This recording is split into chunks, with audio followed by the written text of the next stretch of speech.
A lot of Ghanaians and Africans are afraid of AI. I mean, like, we see the news, we hear the conversations around, and we quietly ask ourselves, will this thing replace us? Will I lose my job? Will I become irrelevant?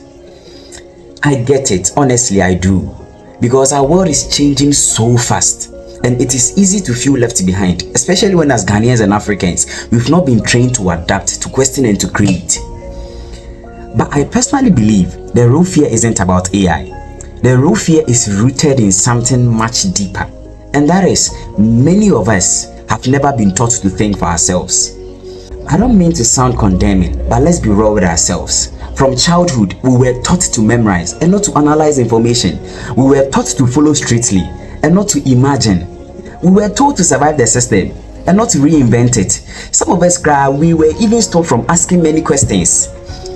And this has had a great toll on the average Ghanaian and African student. And it is no wonder when we meet something new to the traditional ways we do things, like AI, we panic because deep down, we don't know how to respond. Exactly, we don't have the mental tools to respond. Here is the truth.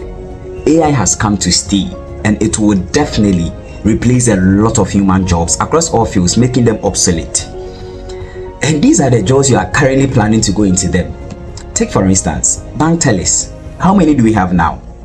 Currently, there are so many AI-based diagnostic systems in our hospitals. I'm sure you've even heard of the 3D printers disrupting the entire construction and materials industry. And this is where the fear and desperation is. So you are going to go to school for all these years only to complete and become irrelevant because AI has taken over the job you wanted. Oh, but there is a way to stay relevant and thrive in this AI revolution. And this is why I thank my pastor, the man of God, Pastor Ansari, so much for the mindset and understanding through God he has given me. Daddy, if you are watching, I'm so grateful.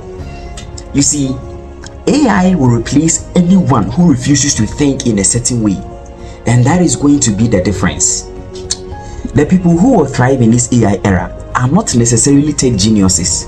They are people who have trained their minds to read widely, to think deeply, to ask questions, to seek to understand the nature of things and to solve problems. Let me go over it again. Those that will survive and thrive in this AI revolution are those who have trained their minds to 1. Read widely, 2. Think deeply, 3. To ask questions, 4. To seek to understand the nature of things, and lastly, to solve problems. This is why I believe in reading. Not that it is the master solution or something, but it's the opening. You see, let me tell you something. Ghana and Africa for a very long time lives in certain constraints, like boundaries. And this is why rarely will you find an average Ghanaian and African thinking big outside the box.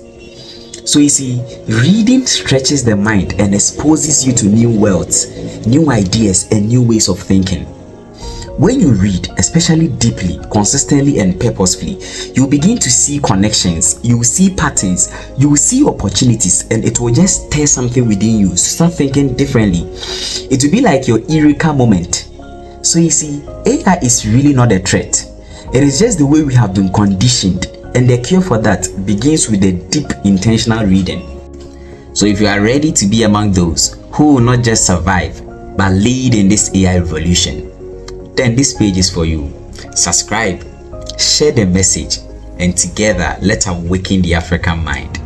Cheers, guys.